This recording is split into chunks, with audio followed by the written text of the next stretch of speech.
Tabletop RPGs have been an ongoing trend since the 70s, and to this day still carry a very supportive community. Games like Dungeons & Dragons, Call of Cthulhu, Catan, and Warhammer 40K all stood the test of time, bringing people together to role-play out various fantasy adventures. Some of these RPGs made it into the video game scene, with some being absolute bangers and others not so much.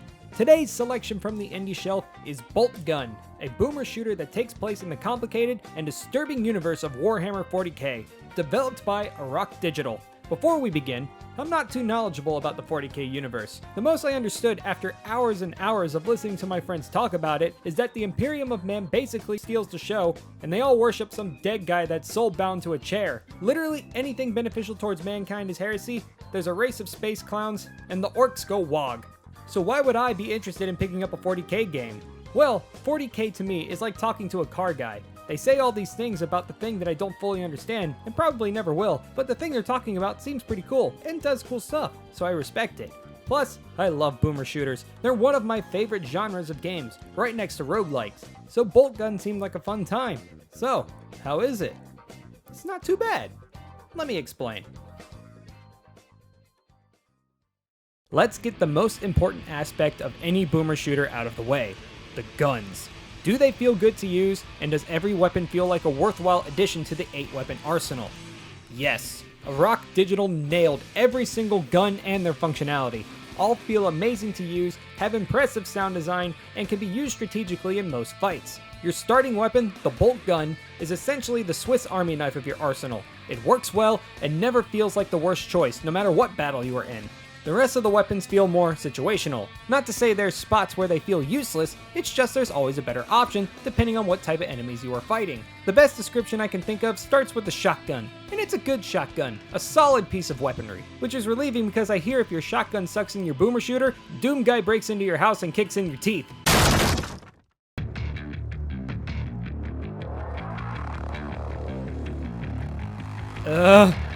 Back on track. The shotgun. It's your perfect run and gun fodder shredder. Any enemy that doesn't stand as tall as you fears the weapon, as it turns them into chili the minute you pull the trigger. When fighting stronger enemies, it becomes less practical, as it takes nearly 8 shells to put down a chosen space marine.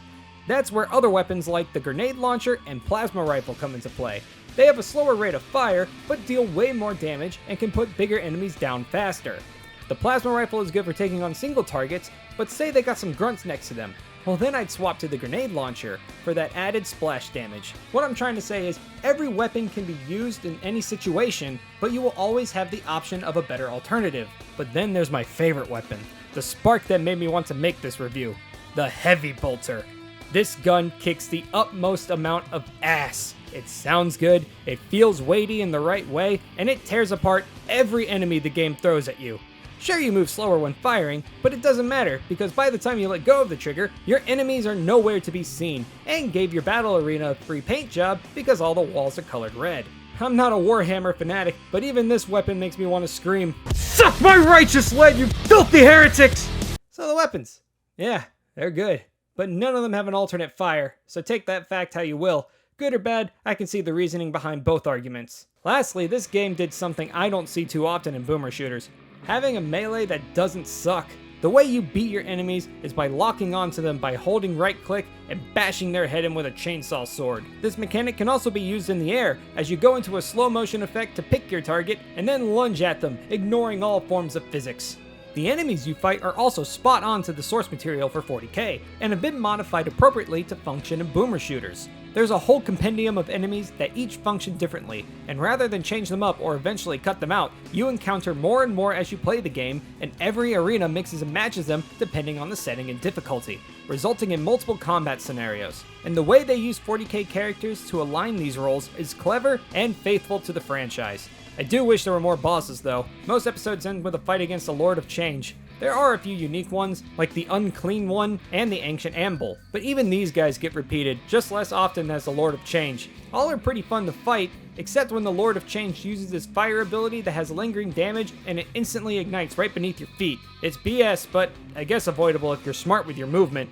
Speaking of movement, it's amazing. Despite being a 1-ton Mega Block soldier, you move insanely fast and can use that momentum to charge enemies, clear gaps, and outrun gunfire. And that's basically all the positives I have for this title. All of my criticisms coming up are mostly things that could be tweaked or expanded upon. So let's get into it. To start off, my biggest gripe is the level design. At first glance, from a visual standpoint, the levels look beautiful. It's like Warhammer 40K and Build Engine had a love child, and it's disturbingly beautiful. But I ended up getting lost very often due to the levels mostly being maze designed, with most areas looking similar to one another. Some paths had an unclear message of progression, like this part after you beat the orc boss. Your little skull buddy tells you there's a shrine activated and you need to start the ritual. Okay, I'm in a room full of soldier monuments, and the only raised platform was used to spawn the boss and has no additional functions.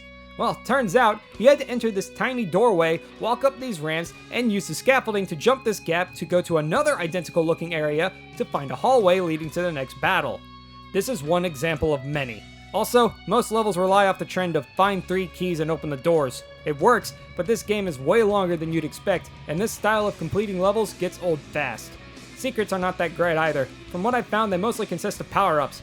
I understand making some power-ups a secret for veteran players using map knowledge to make future playthroughs more strategic, but when you rely on this aspect for all your power-ups, it makes them pointless, as finding them after battles makes them just another number at the end of the level, rather than a gameplay enhancement. The last few pain points I have are just little nitpicks. 1. There's no auto map or discoverable items that give you access to a map. I feel like adding this feature would fix the level design criticism, as well as adding more flavor to the secrets. 2. Weapons do not automatically reload after being swapped off for a certain amount of time. In high intensity battles, I want the weapon I'm using to be my primary concern, rather than which ones I still have left with a full mag. I'm already swarmed with enemies and trying to find out what tool would best benefit the job. Having that extra stress of mags being empty just seems unnecessary. Finally, the game is too long. It's a good game with many good moments. I just feel maybe less is more with this one. There was a lot of levels that relied too heavily on using the same environments. I feel having less levels would provide greater opportunity to flesh out these ideas and environments, while also keeping the progression through the game more visually satisfying. Boltgun is a very interesting case study in the realm of boomer shooters. It does well with its amazing arsenal, having each gun feel good to use, combined with amazing movement to keep combat fast-paced. Enemies are creatively designed while being faithful to the source material of 40k. Same with the visuals of the levels. But despite looking pretty, the levels are confusing to navigate and rely heavily on the same gimmicks for completion. I feel this is a result of the game being, in my opinion, too drawn out, pushing the creativity of level designers to their limits. Secrets feel uninspired, having all of them be power-ups, making a majority of them feel pointless as the carnage is already done once you find them. Yet despite these flaws, I enjoyed Boltgun, and I recommend it to any boomer shooter fan, and especially any 40k fans. Boltgun is a decent boomer shooter, but an amazing Warhammer 40k game. If I had one thing to say to the developers at Rock Digital, it would be please make a sequel. What you have here is a solid foundation to potentially make one of the best retro shooters on the market, as well as a must-have game for any 40k fan. This game just radiates with potential and has me wanting more. Plus, it makes me very happy to see that 40k fans finally got a decent video game after the dumpster fire that was Darktide. That being said, I'm GalicEnder, and I will see you in the next video. Thank you so much for watching. Bye!